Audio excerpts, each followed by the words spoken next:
Hello दोस्तों, कैसे हैं आप सभी। मैं आप सभी का दोस्त रोहित कुमार आपका अपने यूट्यूब चैनल पे स्वागत करता हूं। तो दोस्तों, आज का हमारा टॉपिक है विद्युत द्विध्रुव के कारण निरक्षीय स्थिति में वैद्युत क्षेत्र की तीव्रता।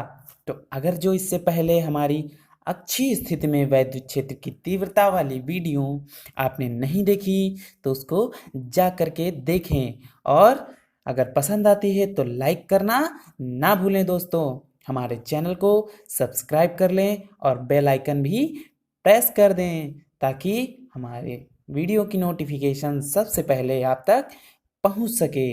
तो आइए एक नए रंग रूप में आज हम अपनी वीडियो को शुरुआत करते हैं।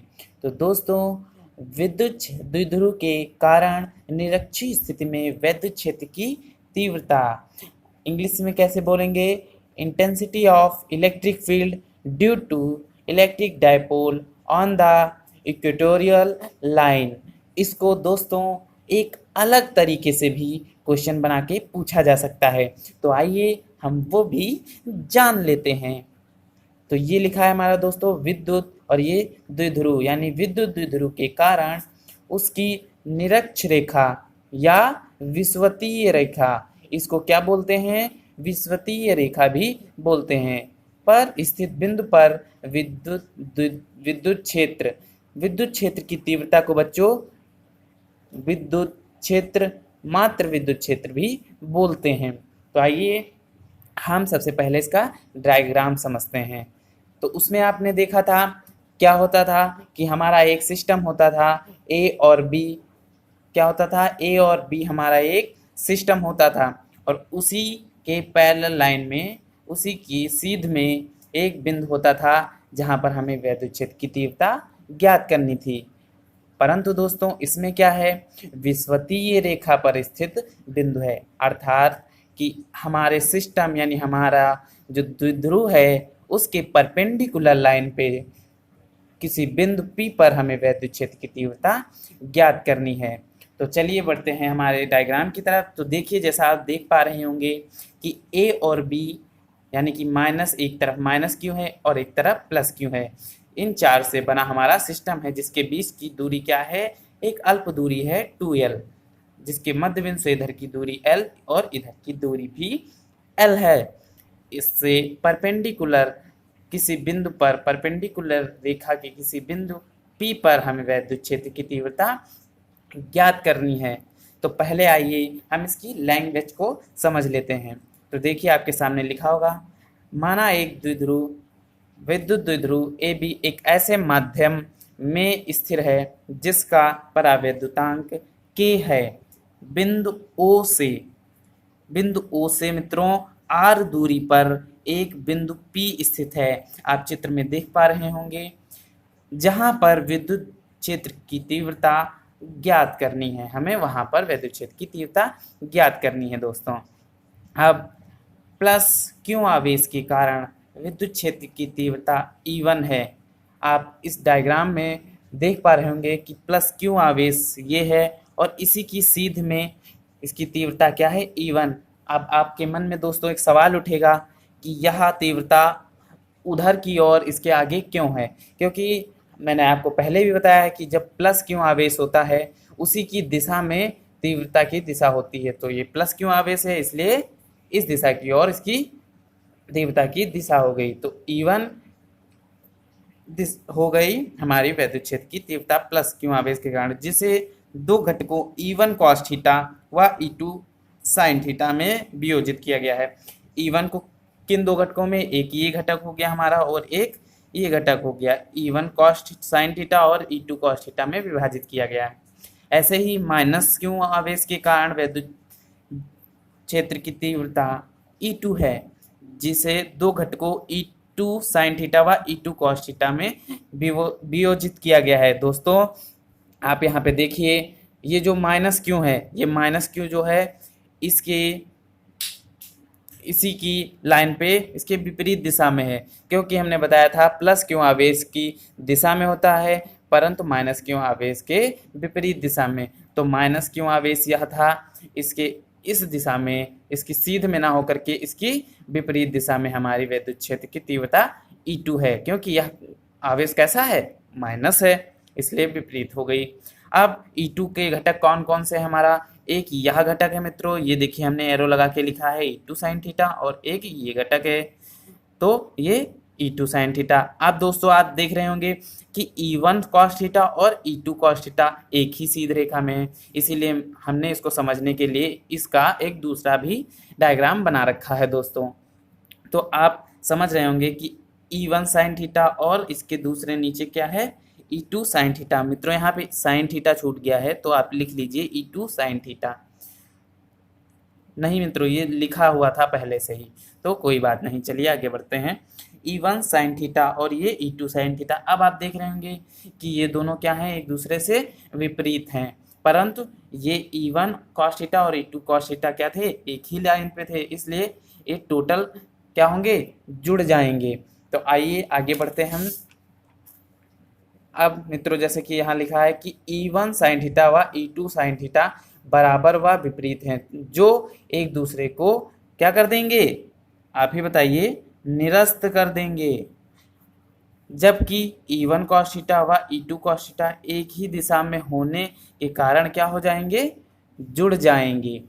तब बिंदु P पर परिणामी तीव्रता क्या होगी, E=E1 cos theta plus E2 cos theta होगी। आइए हम अपना प्रूफ अब जल्दी जल्दी खत्म करते हैं मित्रों। तो E= क्या हो गया हमारा यहाँ पे, E1 प्लस E2, और cos थीटा को क्या किया हम लोगों ने, बाहर लिख लिया।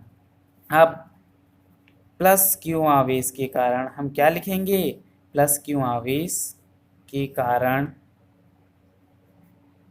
विद्युत क्षेत्र की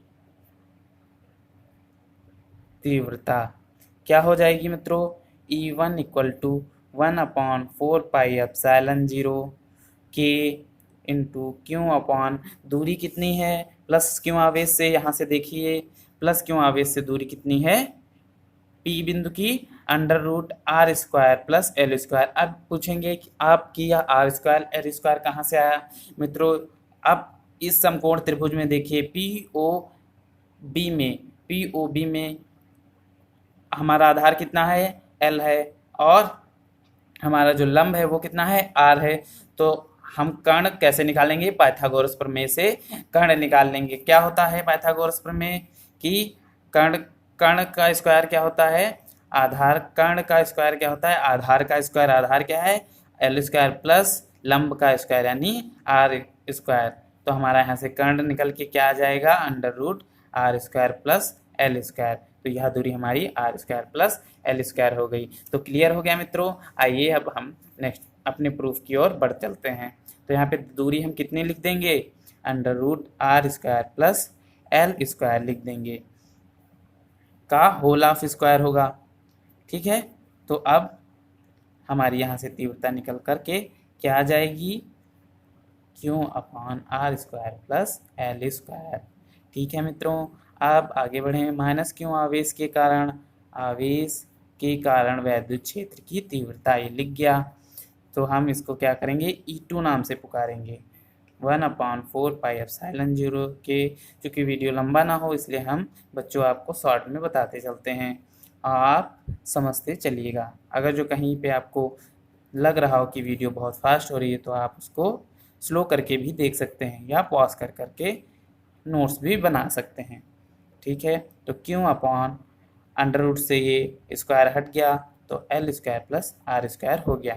अब दोस्तों परिणामी तीव्रता क्या थी, E= क्या थी, E1 प्लस E2 ब्रैकेट में था, और cos थीटा क्या था, बाहर था।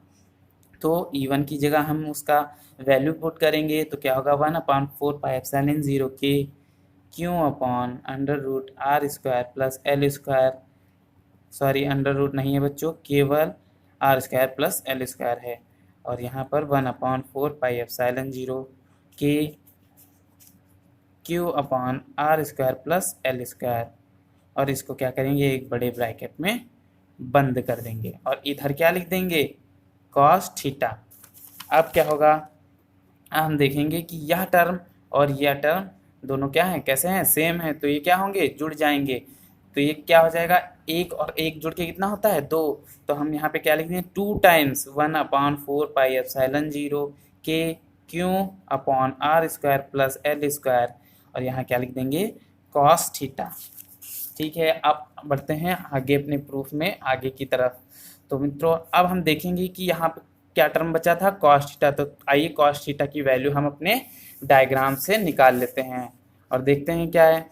हमने पढ़ा था लंब लाल बटे कक्का, आप सभी ने पढ़ा होगा, क्या पढ़ा होगा, लाल बटे कक्का। यहाँ से आधार की वैल्यू क्या आती है, आधार, कॉस थीटा की वैल्यू क्या आती है, आधार यानी कि बेस अपॉन कर्ण, यानी कि क्या आती है, हाइपोटेनस, हाइपोटेनस HYP लिखिए दे रहे हैं, ठीक है बच्चों।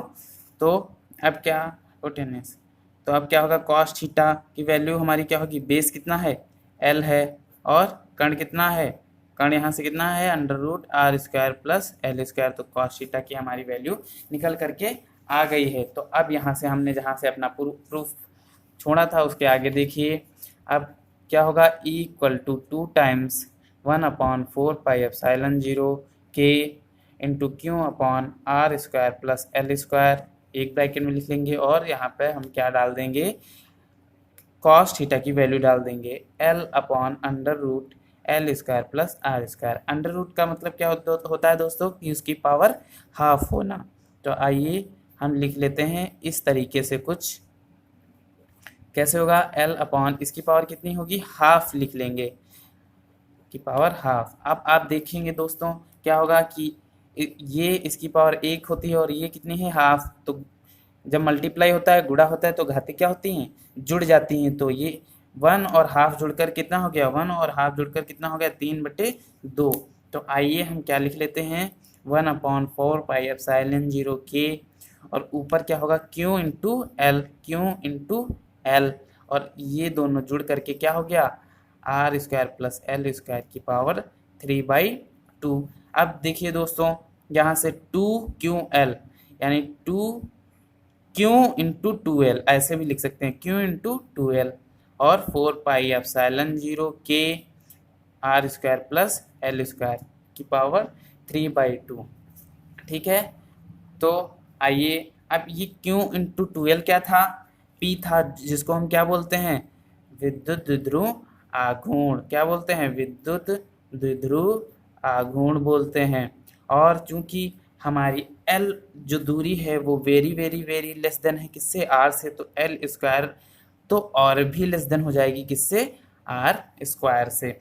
तो हम क्या करेंगे, L² को उपेक्षित कर देंगे दोस्तों, उपेक्षित मतलब निग्लेक्ट कर देंगे, यानी निग्लेक्ट करने पर, निग्लेक्ट कर देंगे तो ये टर्म हटा देंगे।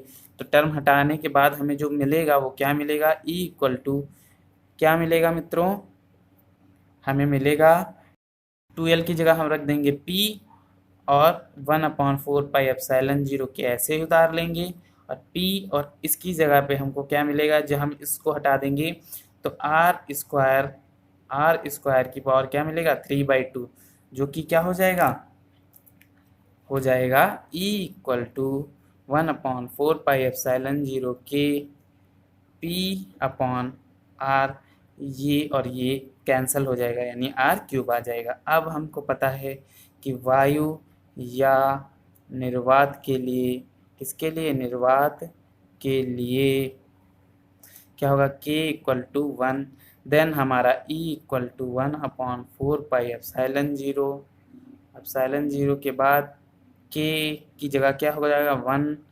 P/R³। तो ये हमारा हो गया प्रूफ।